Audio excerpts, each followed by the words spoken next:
Hi, I wanted to give you a little outline of eating disorders. Just a kind of a quick outline of the basics.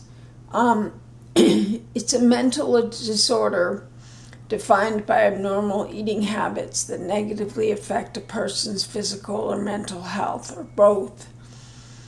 They include binge eating disorder, where people eat a large amount of food in a short amount of time, anorexia nervosa, where people eat very little and thus have a very low body weight, bulimia nervosa, where people eat a lot and then try to rid themselves of the food, pica, where people eat non-food items, rumination disorder, where people regurgitate food, avoidant restrictive food intake disorder, or where people have a lack of interest in food, and a group of other specified feeding or eating disorders, which are OSFED.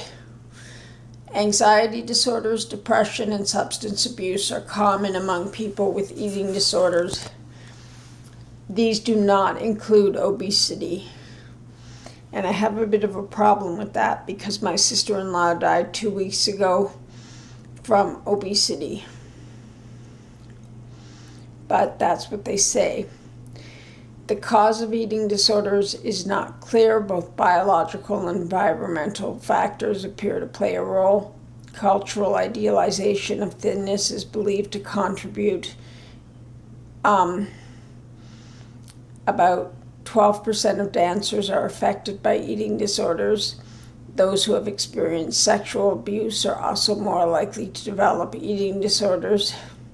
Some disorders, such as pica and rumination disorder, occur more often in people with intellectual disabilities. And I used to work with people with intellectual disabilities and saw a lot of pica. Only one eating disorder can be diagnosed at a given time. And that, again, is problematic because we often see people with more than one eating disorder. Treatment can be effective for many eating disorders. This typically involves counseling, a proper diet, a normal amount of exercise, and the reduction of efforts to eliminate food. Hospitalization is occasionally needed, I would say more than occasionally. Medications may be used to help with some of the associated symptoms. At 5 years, about 70% of people with anorexia and 50% of people with bulimia recover.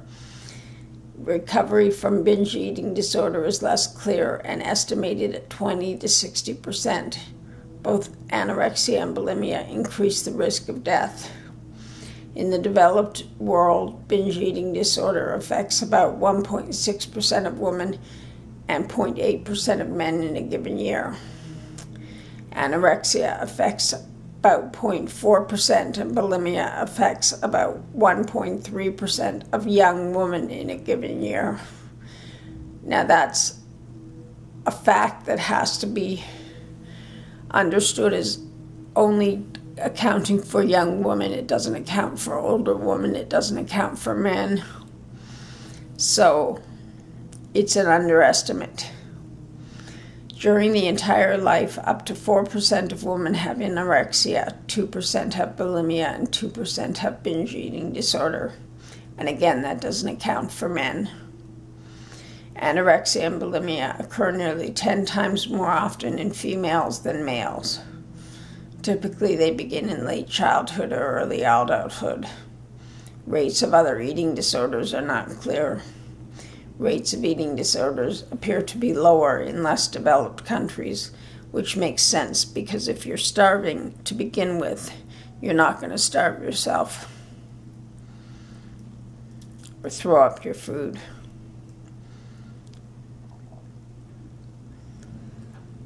And that's just a little generic explanation of the eating disorders. Now remember, if you haven't pushed the